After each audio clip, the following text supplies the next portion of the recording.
Content coaching centre में आपका स्वागत है।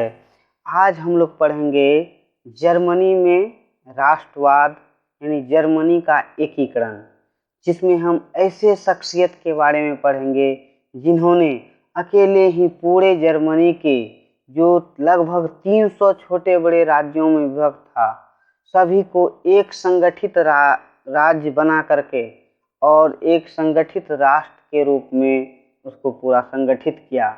और वह जो है कि एक महान कूटनीतिज्ञ थे। हम आज पढ़ेंगे बिस्मार्क के बारे में। तो चलते हैं, स्टार्ट करते हैं और जानते हैं बिस्मार्क ने जर्मनी के एकीकरण के लिए कौन कौन सा विधि अपनाया, कैसे पूरे जर्मनी का एकीकरण कर पाया। तो पिछले पार्ट में हम लोग जर्मनी में राष्ट्रवाद के अंतर्गत विभिन्न शासकों के शासन के बारे में पढ़ा।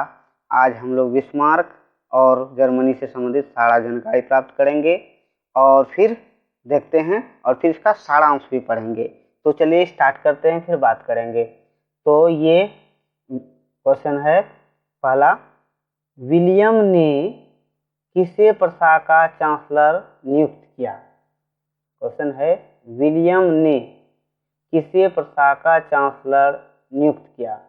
तो आंसर है महान कूटनीतिज्ञ बिस्मार्क को। तो यहाँ सर्च बढ़ा लेते हैं और उसके बाद देखते हैं। तो ये पहले हम विलियम को समझते हैं, आखिर विलियम कौन थे। तो पहले जो जर्मनी के शासक थे वो फ्रेडरिक विलियम थे, जो कि पहले पार्ट में जर्मनी का एकीकरण में का जो पार्ट था वो पहले पार्ट में हम लोग पढ़ चुके हैं। तो फ्रेडरिक विलियम जो कि प्रशा के शासक थे, जर्मनी का एक राज्य है प्रशा के शासक थे फ्रेडरिक विलियम, जिन्होंने प्रशा पर शासन कर रहे थे। जब फ्रेडरिक विलियम की मृत्यु हो गई तब उसका भाई विलियम बना। विलियम जो थे राष्ट्रवादी विचारों के समर्थक थे, जबकि फ्रेडरिक विलियम जो थे वो निरंकुश और रूढ़िवादी शासक थे। लेकिन जब चांसलर ये विलियम जब प्रशा के शासक बने तो इन्होंने राष्ट्र यानी जर्मनी का एकीकरण करने के लिए सोचा। तब उन्होंने अपना यानी कि प्रशा का चांसलर नियुक्त किया एक महान कूटनीतिज्ञ बिस्मार्क को। याद रखना है। तो विलियम के बारे में आप समझ गए कि फ्रेडरिक विलियम का ये भाई था और प्रशा का शासक था। और फ्रेडरिक विलियम को जानने के लिए और भी संबंधी जानकारी के लिए पहले पार्ट को पढ़ सकते हैं। तो विलियम प्रशा का शासक था और उन्होंने प्रशा का चांसलर किया है महान कूटनीतिज्ञ बिस्मार्क को। तो ये देखिए बिस्मार्क का ये फोटो है। बिस्मार्क को देख लीजिए, एक महान कूटनीतिज्ञ थे। तो अगला क्वेश्चन बढ़ते हैं और समझते हैं। तो अगला क्वेश्चन देख लीजिए। अगला क्वेश्चन है बिस्मार्क किसके विचारों से प्रभावित था। बिस्मार्क किसके विचारों से प्रभावित था। तो आंसर है हीगेल के विचारों से। हीगेल एक बहुत बड़े विद्वान थे और उन्होंने जर्मनी के एकीकरण करने के लिए, जर्मनी में राष्ट्रवाद को बढ़ावा देने के लिए अपना विचार प्रकट किए और अपने विचारों से जो है कि जर्मनी को प्रभावित किए। तो बिस्मार्क भी जो है कि महान विद्वान हीगेल के विचारों से प्रभावित थे। याद रखना है और फिर आगे और भी समझेंगे। तो आगे क्वेश्चन देखते हैं। अगला क्वेश्चन है बिस्मार्क पहले जर्मन डायट में किसका प्रतिनिधि हुआ करता था। यानी कि प्रशा का चांसलर बनने से पहले जो है वो बिस्मार्क जर्मन डायट जो एक प्रतिनिधि सभा था उसमें किसका प्रतिनिधि करता था। इसका आंसर देखते हैं। इसका आंसर है प्रशा का। प्रशा के तरफ से ही बिस्मार्क वहाँ पर जर्मन डायट में यानी कि उसका जो एक प्रतिनिधि सभा था, संसद था, वहाँ पर ये प्रशा के तरफ से प्रतिनिधि करते थे और अपने विचारों से सबको प्रभावित करते थे। तो याद रखना है कि बिस्मार्क पहले यानी चांसलर बनने से पहले जर्मन डायट में किसका प्रतिनिधि हुआ करता था। तो याद रखना है प्रशा का प्रतिनिधि। ठीक, अगला क्वेश्चन देखते हैं, फिर सारांश भी समझेंगे। और ये वीडियो जो है कि एक एक करके समझते चलना है और पूरा वीडियो देखिए, तभी आप अच्छी तरह समझ सकते हैं। अंत में हम सारांश भी बताएंगे। सारांश को जरूर समझिए, तब आप लॉन्ग क्वेश्चन भी बना सकते हैं और ऑब्जेक्टिव भी। इससे आप 100% नंबर उठा सकते हैं। तो आगे समझते हैं। तो आगे क्वेश्चन, अगला क्वेश्चन देखिए, अगला क्वेश्चन है बिस्मार्क जर्मन एकीकरण के लिए किस शक्ति को महत्व देता था? यानी कि जर्मनी का एकीकरण करने के लिए कौन सा विधि वो जो है कि अधिक महत्व देता था, कौन सा शक्ति से? तो याद रखना है सैन्य शक्ति को। बिस्मार्क का सोच था कि सैन्य शक्तियों के द्वारा ही जर्मनी का एकीकरण किया जा सकता है। तो याद रखना है बिस्मार्क क्या करता था, सैन्य शक्ति को जो है कि वह जर्मनी के एकीकरण के लिए महत्व देता था, वो याद रखना है। अगला क्वेश्चन देखते हैं। अगला क्वेश्चन समझते जाते हैं। देखिए अगला क्वेश्चन है रक्त और लोह की नीति का अवलंबन किसने किया? यानी कि रक्त और लोह की नीति, यानी कि लड़ाई झगड़ा जैसे हो शक्ति, सैन्य शक्ति से लड़ाई करके या कब्जा करके और शासकों को हरा करके जो है कि एकीकरण करना, तो वह रक्त और लोह नीति का अवलंबन किसने किया? तो बिस्मार्क ने। ये क्वेश्चन सब बहुत सारा इंपॉर्टेंट क्वेश्चन सब है, एक एक करके आप पढ़ते चलिए, समझते चलिए। तो रक्त और लोह की नीति का अवलंबन किसने किया? बिस्मार्क ने। अगला क्वेश्चन देखते हैं। अगला क्वेश्चन है, देखिए, किसने जर्मनी में अनिवार्य सैन्य सेवा लागू कर दी? ये अनिवार्य सैन्य सेवा यानी सैनिक को अनिवार्य कर दिया, तो किसने? बिस्मार्क ने। याद रखना है कि किसने जर्मनी में अनिवार्य सैन्य सेवा लागू कर दी? तो बिस्मार्क ने। तो हम सारांश भी समझेंगे और पहले हम क्वेश्चन फटाफट देखते चलते हैं, और आप लोग देखते चलिए, और एक बार में तो नहीं दिमाग में रहेगा, 2 बार 3 बार पढ़ते चलना है। तो देखिए अगला क्वेश्चन, 1830 ईस्वी में ऑस्ट्रिया और प्रसा के बीच क्या संधि हुई थी? 1830 ईस्वी में ऑस्ट्रिया एक जो अलग देश है, उसके बारे में हम पिछले वीडियो में चर्चा किए हैं। वियना सम्मेलन में भी चर्चा है, और इटली का एकीकरण में भी चर्चा है। ऑस्ट्रिया एक देश है, फिलहाल यहाँ बताते हैं। और प्रसा के बीच एक संधि हुई थी, कब? 1830 ईस्वी में। तो देखते हैं क्या संधि हुई थी। आंसर है ऑस्ट्रिया प्रसा संधि में यह निर्णय हुआ था कि प्रसा के नेतृत्व में जर्मनी का एकीकरण नहीं किया जाना था। यानी कि प्रसा के नेतृत्व में जर्मनी का एकीकरण नहीं, यानी प्रसा उसको जो है कि जर्मनी का एकीकरण नहीं करेंगे। यह हुआ था संधि 1830 ईस्वी में। पिछले वीडियो में भी चर्चा है संधि से संबंधित। तो इस तरह से देखिए अगला क्वेश्चन, फिर बात करेंगे। अगला क्वेश्चन है, किसने 1830 की ऑस्ट्रिया प्रसा संधि का विरोध करना शुरू किया? तो ये थे बिस्मार्क। 1830 में जो पहले संधि हुई थी, वह जो है कि जब बिस्मार्क प्रसा का चांसलर बना, तो उन्होंने ऑस्ट्रिया यानी जर्मनी पर जो ऑस्ट्रिया का प्रभाव था, और वह जो एकीकरण नहीं होने देना चाहता था, और ये बिस्मार्क जब आए तो उन्होंने 1830 की संधि का विरोध करना शुरू किया था। और इस तरह से बिस्मार्क बहुत सारा कूटनीति लगाए और एकीकरण कर लिया। उसको हम समझते जाते हैं। देखते हैं अगला क्वेश्चन। अगला क्वेश्चन है, ऑस्ट्रिया पर शामिल कर डेनमार्क पर आक्रमण क्यों किया? यहाँ आगमन हो गया, आक्रमण है, ठीक।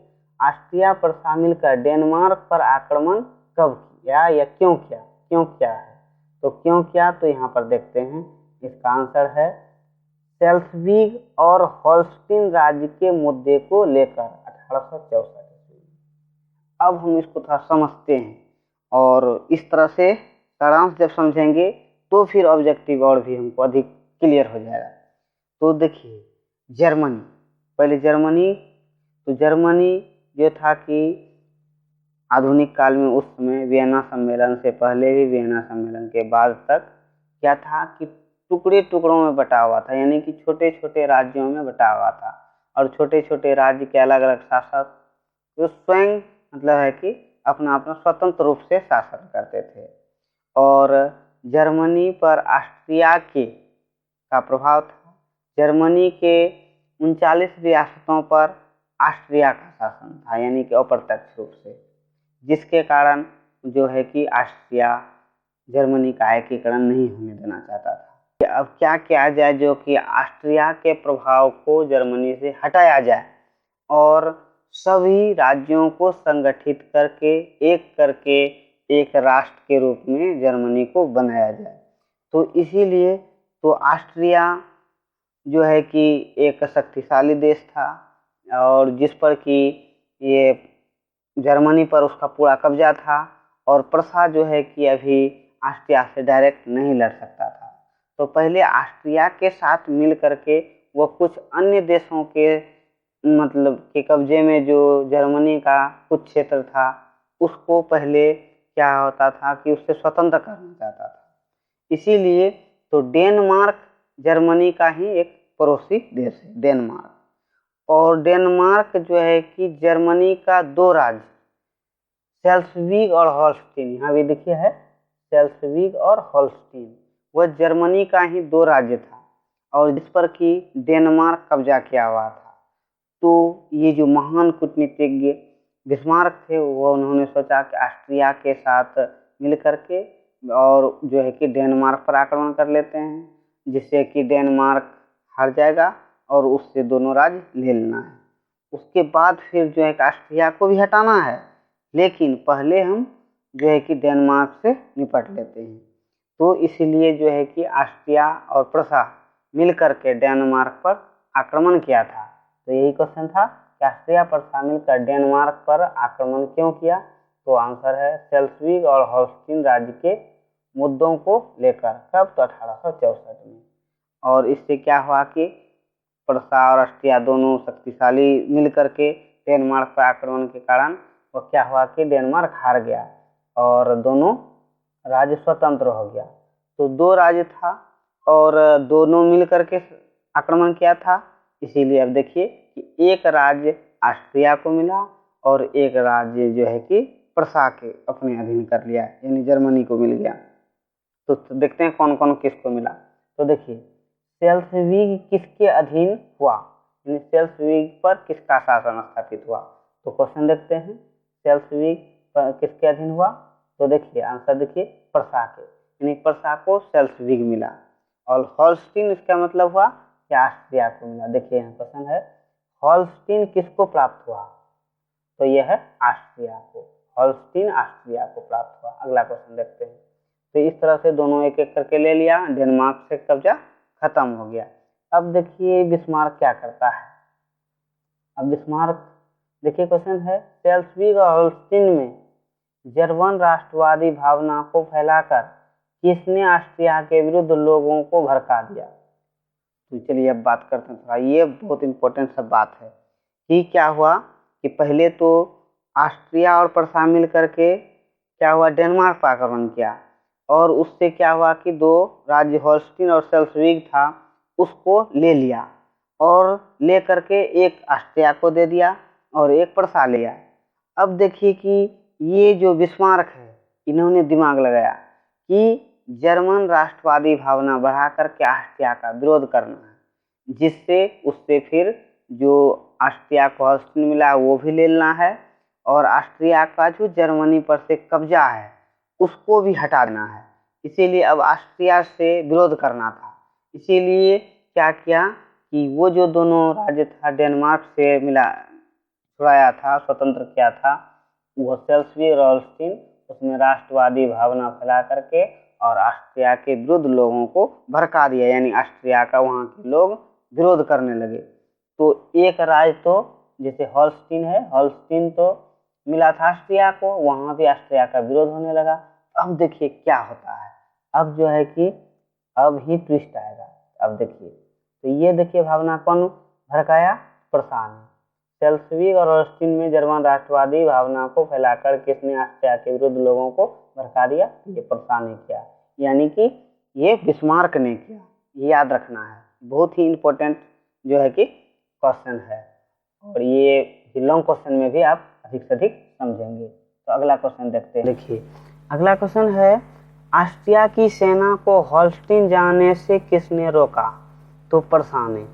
अब देखिए क्या हुआ कि जब होल्स्टीन जो है कि ऑस्ट्रिया कब्जे में था और वहाँ के होल्स्टीन के जो लोग थे, जनता थे, उसको प्रसा ने भड़का दिया, जिसके कारण ऑस्ट्रिया का विरोध होना शुरू हो गया। अब जो है कि ऑस्ट्रिया बौखला गया। अब ऑस्ट्रिया जब बौखला गया तो उन्होंने क्या हुआ कि अपना सेना भेज दिया। तो चूंकि हॉस्टिन जो जाना था जर्मनी से ही होकर के जाना था, यानी प्रशा से गुजरना पड़ता। इसीलिए क्या हुआ कि अब देखिए, चूंकि प्रशा को ऑस्ट्रिया से दुश्मनी करना था, उसको जो है कि पूरा जर्मनी से हटाना था। इसके कारण वह क्या किया कि प्रशा ने उसकी सेना को रोक दिया। यही क्वेश्चन है। देखिए क्वेश्चन में, ऑस्ट्रिया की सेना को हॉस्टिन जाने से किसने रोका? तो ये प्रशा ने रोका। ये समझ गए कि प्रशा ने क्यों रोका। अब भाई दुश्मनी करना है, उसको पूरे जर्मनी से खदेड़ना है, यानी भगा देना। अब देखिए अगला क्वेश्चन समझते हैं। तो है अगला क्वेश्चन है, ऑस्ट्रिया ने प्रशा के विरुद्ध युद्ध की घोषणा कब कर दी? 1866 ईस्वी में सेडोवा में। ऑस्ट्रिया ने प्रशा के विरुद्ध युद्ध की घोषणा कब की? तो 1866 ईस्वी में सेडोवा का युद्ध इसी को कहते हैं। इसको हम समझते हैं, इसमें बहुत मुद्दा है। अब देखिए क्या हुआ। अब है कि प्रशा एक जर्मनी का एक समझिए कि राज्य है, और ऑस्ट्रिया एक विशाल देश और शक्तिशाली देश था। यूरोप का तभी शक्तिशाली देशों में ऑस्ट्रिया का गिनती होता था। अब देखिए क्या हुआ, ऑस्ट्रिया का विरोध हो गया, प्रशा ने कर दिया। कैसे? तो जब उसकी सेना प्रशा होकर के होल्स्टीन जाता तो वहां पर क्या हुआ कि ये रास्ते में ही उसको प्रशा ने रोक दिया। अब है कि ऑस्ट्रिया बौखला गया, एक छोटा सा राज्य और हमको रोक दे दिया, ये बहुत अपमान वाला बात है। और वो क्या किया कि यह लेकर के क्या हुआ कि बौखला गया ऑस्ट्रिया, और वह जो है कि प्रशा पर आक्रमण कर दिया, और यह दोनों में युद्ध स्टार्ट हुआ, जो कि प्रशा ऐसा चाहता ही था। तो यह हुआ 1866 में और सेडोवा में हुआ। तो इस तरह से याद रखना है कि क्वेश्चन फिर एक बार दोहरा देते हैं। ऑस्ट्रिया ने प्रशा के विरुद्ध युद्ध की घोषणा कब की? 1866 ईस्वी में सेडोवा में। याद रखना है। कैसे कैसे हो रहा है युद्ध तो समझते जा रहे हैं, और फिर आगे और भी समझेंगे। अगला क्वेश्चन देखते हैं। अब अगला क्वेश्चन देखिए, अगला क्वेश्चन है, सेडोवा का युद्ध किसके किसके बीच हुआ? आता है क्वेश्चन कि सेडोवा का युद्ध किसके किसके बीच हुआ? ऑस्ट्रिया और प्रशा के बीच। ये जो सेडोवा का युद्ध है, ये ऑस्ट्रिया और प्रशा के बीच हुआ था 1866 में। क्यों हुआ, कैसे हुआ, ये तो आप समझते आ रहे हैं। और देखिए अगला क्वेश्चन, फिर एक सारांश के रूप में आराम से समझ जाएंगे, इसे लॉन्ग क्वेश्चन भी पूरा हो जाएगा।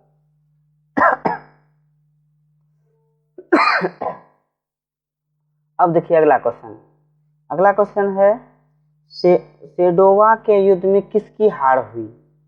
तो यह है ऑस्ट्रिया की। अब ये ऑस्ट्रिया जो है कि एक विशाल देश और शक्तिशाली देश, एक राज्य प्रशा से हार गया। इसमें भी बहुत बात है, हम क्वेश्चन में जैसे समझेंगे। और कैसे हार गया, उसका आखिर प्रशा का कौन सपोर्ट किया, कौन सहयोग किया, और जिसके कारण एक शक्तिशाली देश ऑस्ट्रिया सेडोवा के युद्ध में प्रशा से हार गया। तो अगला क्वेश्चन देखते हैं, फिर समझेंगे। देखिए, सेडोन का युद्ध किसके किसके बीच हुई? सेडोन का भी एक युद्ध हुआ था। तो ये युद्ध हुआ था प्रशा और फ्रांस के बीच 19 जून 1870 ईस्वी में। ठीक, तो यहाँ पर थोड़ा चर्चा है और इस पर चर्चा कर लेते हैं, तब फिर आगे बढ़ेंगे। देखिए, सेडोवा का युद्ध में जो ऑस्ट्रिया, जो कि एक शक्तिशाली देश था, वो हार गया।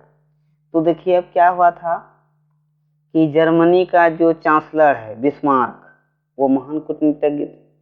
उन्होंने दिमाग लगाया कि हम ऑस्ट्रिया से डायरेक्ट नहीं लड़ सकते हैं या हार जाएंगे, ये पता था। तो वो क्या किया कि ये जो बिस्मार्क थे, उन्होंने क्या किया कि फ्रांस से संधि कर लिया। फ्रांस से 1864-65 में 66 में वो संधि कर लिया। 66 में युद्ध हुआ, यानी उससे पहले किया। अब देखिए क्या हुआ कि इस तरह से वह क्या हुआ कि फ्रांस से प्रशा क्या हुआ कि संधि कर लिया कि जब ऑस्ट्रिया प्रशा के बीच युद्ध होगा तो आप हमें समर्थन कीजिएगा। फ्रांस ही एक देश था कि जो कि प्रसा को समर्थन करके ऑस्ट्रिया को हरा सकता था।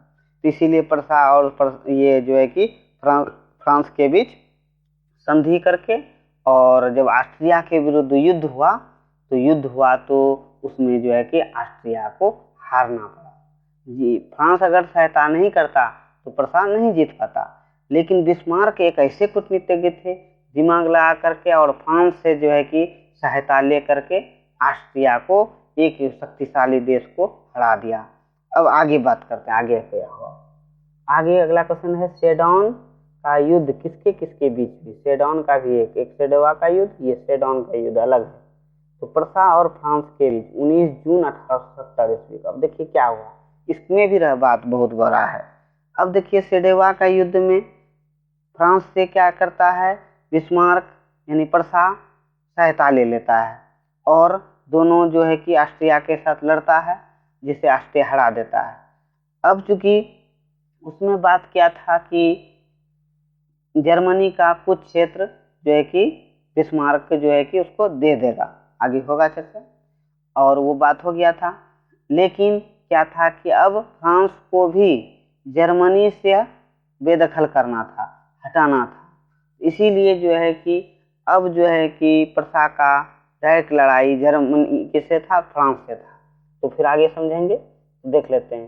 तो ये सेडोन का युद्ध प्रसा और फ्रांस के बीच 19 जून 1870 ईस्वी को हुई।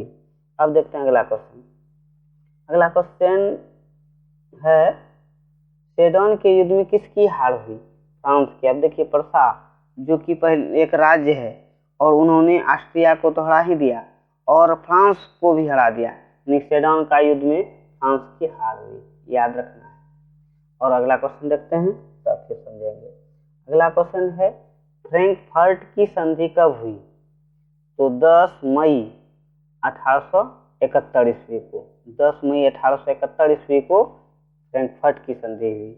और फ्रैंकफर्ट की संधि यानी कि समझिए कि फ्रांस और किसके बीच, फ्रांस और प्रसा के बीच हुआ था फ्रैंकफर्ट की संधि, याद रखना है। अगला क्वेश्चन देख लेते हैं, उसके बाद तब फिर अब बात करेंगे। बढ़ गया था यहाँ पर, ये अगले वीडियो में हम देखेंगे।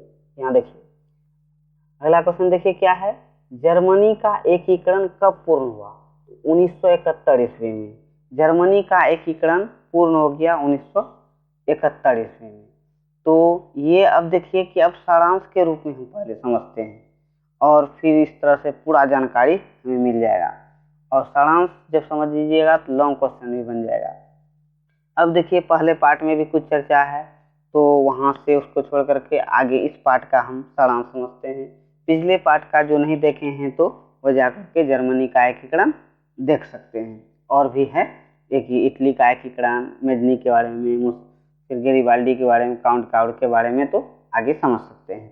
तो देखिए क्या हुआ, फ्रेडरिक विलियम से बात स्टार्ट करते हैं कि फ्रेडरिक विलियम जो कि जर्मनी का एक राज्यप्रसा है उसका शासक था। ये तो जानते हैं कि जर्मनी टुकड़ों टुकड़ों में बटा हुआ था और एक जर्मनी का ही एक बड़ा राज्य और एक ये शक्तिशाली राज्य भी था, और वहाँ का शासक था फ्रेडरिक विलियम। फ्रेडरिक विलियम की मृत्यु हो जाती है 1848 ईस्वी में, और 1848 ईस्वी में होने के बाद तब क्या होता है तो ये समझते हैं। प्रसा के जो शासक थे वो फ्रेडरिक विलियम, उसकी मृत्यु 1848 में हो जाती है। उसके बाद उसका भाई फ्रेडरिक विलियम का भाई विलियम जो है कि प्रसा के शासक बने, और वो जो थे विलियम वो राष्ट्रवादी विचारधारा के थे। वो जर्मनी का एकीकरण करना चाहते थे और एक जर्मनी को एक राष्ट्र के रूप में संगठित करके शासन चलाना चाहते थे।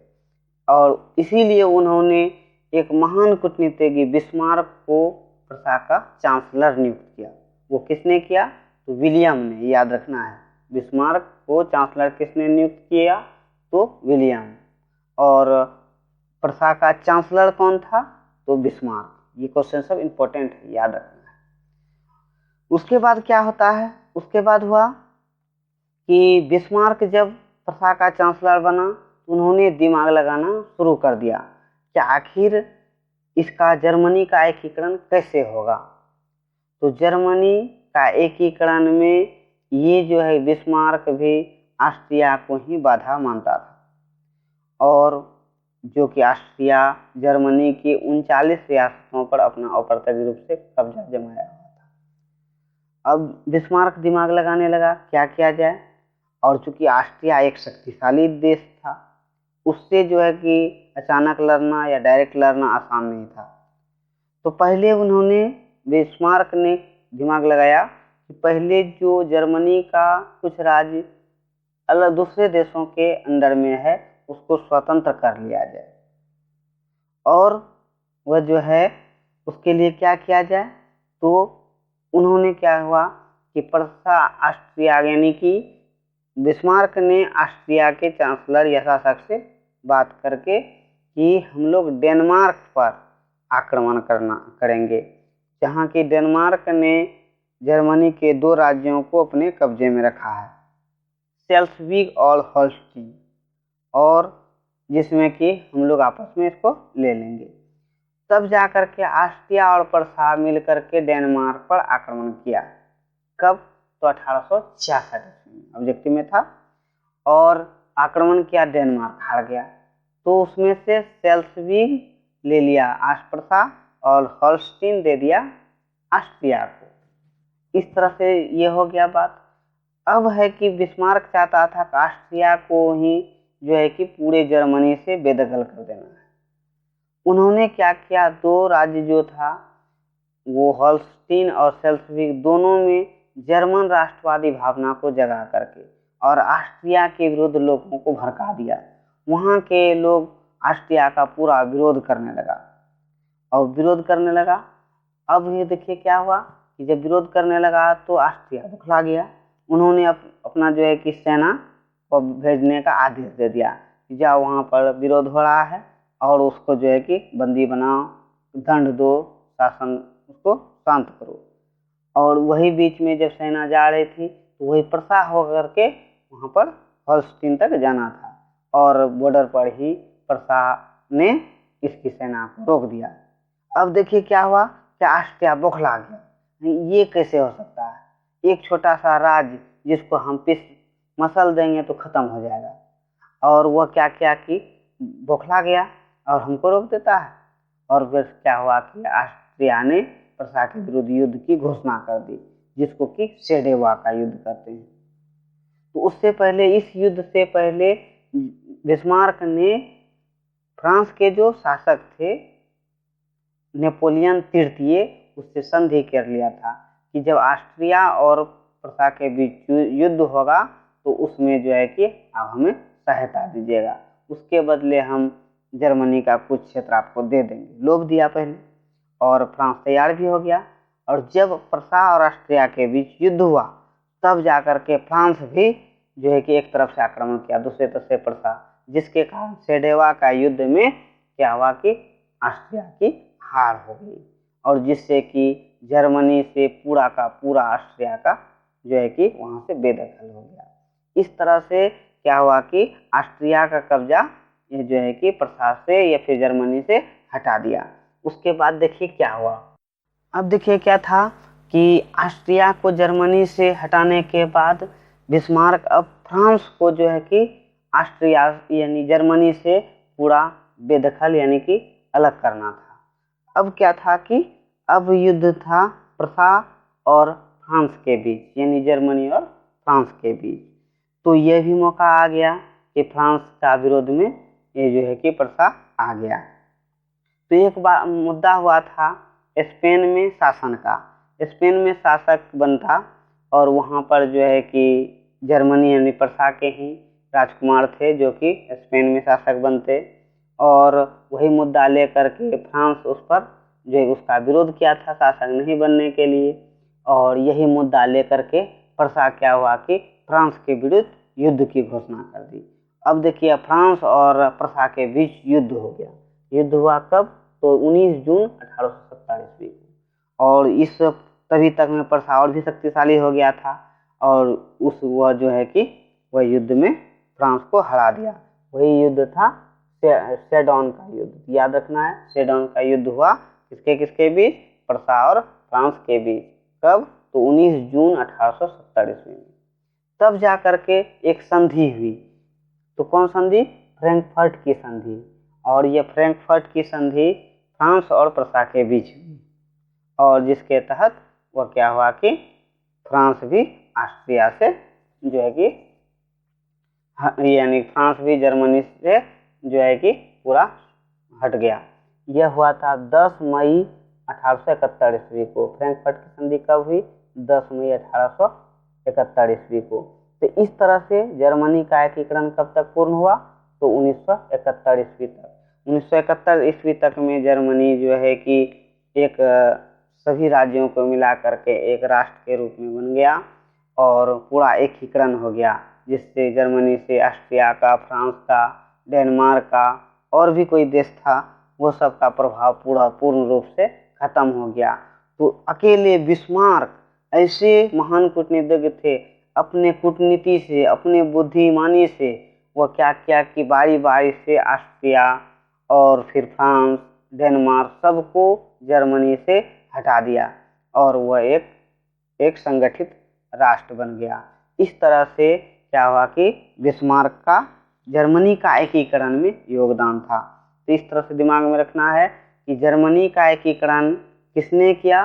तो बिस्मार्क ने। जर्मनी का एकीकरण किसने किया? तो बिस्मार्क ने, याद रखना है। उसमें थोड़ा फ्रेडरिक विलियम का चर्चा है। इस पार्ट को भी देखिए और पिछले पार्ट को भी देखिए, तब अधिक से अधिक और समझ में आएगा। इसी तरह से इटली का एकीकरण को पढ़िए, वियना सम्मेलन को पढ़िए। जो पिछला पार्ट सब नहीं पढ़े हैं वो सब पढ़ते चलिए, एक एक करके पढ़ते चलिए सीरियली रूप से, और सारांश भी समझते रहिए। हर वीडियो को पूरा देखिए, एक बार नहीं होता है, 2 बार 3 बार देखिए और फिर नोट्स बना लीजिए, स्क्रीनशॉट ले लीजिए। इस तरह से आप जो है कि अधिक से अधिक लॉन्ग क्वेश्चन भी और ऑब्जेक्टिव सारा जो है कि आप कवर कर पाएंगे और 100% जो है कि नंबर उठा पाएंगे। अगर इस चैनल पर नए हैं तो इस चैनल को सब्सक्राइब कर लीजिए। अगर सब्सक्राइब कर लिए हैं तो बहुत बहुत धन्यवाद, और बेल आइकन को दबा दीजिए जिससे आपको वीडियो का नोटिफिकेशन मिलते रहेगा।